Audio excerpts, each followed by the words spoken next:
ఇది నా ఇల్లేగా, మా ఇంట్లోనే ఉన్నాను, హైదరాబాద్లో ఉన్నాను.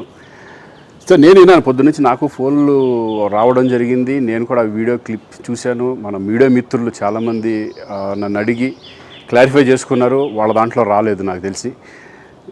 చాలా ఇట్లా శ్రీకాంత్ ఇలా బెంగళూరులో రేవ్ పార్టీకి వెళ్ళాడు, హేమ వెళ్ళింది, ఈ టైప్లో ఏవో వచ్చినాయి. లేదా నాకు నవ్వు వచ్చింది. ఇంట్లో వాళ్ళందరూ నవ్వుకున్నాం. ఇదేంటిది, మొన్న ఏమో విడాకులు ఇచ్చి పిచ్చేశారు నా భార్యతో, ఈరోజేమో రేవ్ పార్టీలకి వెళ్ళాడు అని వచ్చేసినాయి. కానీ ఒకటి, వాళ్ళు కొంచెం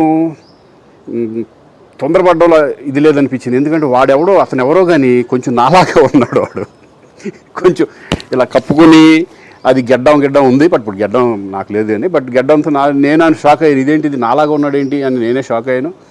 సో దయచేసి ఎవరు నమ్మొద్దు. ఎందుకంటే రేవ్ పార్టీలకి వెళ్ళే కల్చర్ నాది కాదు, పబ్ కల్చర్ మనిషిని కాదు నేను.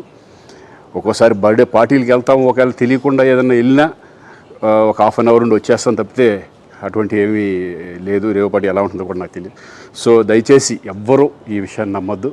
హ్యాపీగా నేను హైదరాబాద్లో ఉన్నాను, మా ఇంట్లోనే. ఇప్పుడు మా ఇంట్లో నుంచే నేను ఇది చేస్తున్నాను. సో దయచేసి మీడియా మిత్రులందరికీ కూడా నేను చెప్పేది ఏంటంటే, ఏ విషయం కరెక్ట్గా తెలుసుకోకుండా మీరు కూడా థంబ్నైల్స్ పెట్టేసేసి నా బొమ్మ వేసేసి రేవ్ పార్టీలో పట్టుబడ్డ శ్రీకాంత్ ఈ టైప్లో వేస్తున్నారు. కాబట్టి దయచేసి ఎవరు నమ్మొద్దు. అది అతను అలాగా ఉన్నాడు అనే ఒక విషయంలో మీరు పొరపాటు పడుంటారని నేను అనుకుంటున్నాను. దయచేసి అది నేను కాదు. Thank you. ఇటువంటివన్నీ కూడా నిజంగా కొంతమంది వాళ్ళందరికీ నిజంగా థ్యాంక్స్ చెప్పుకుంటున్నాను నేను. కొంతమంది మీడియా మిత్రులు నాకు డైరెక్ట్గా తెలుసు కాబట్టి, వాళ్ళ ఫ్రెండ్స్ లాగా నన్ను ఇచ్చేస్తారు కాబట్టి, వాళ్ళందరూ నన్ను డైరెక్ట్గా అడగడం, నేను చూసి ఇద్దరు నవ్వుకోవడం, వాళ్ళ దాంట్లో వేయకుండా చూశారు కొంతమంది.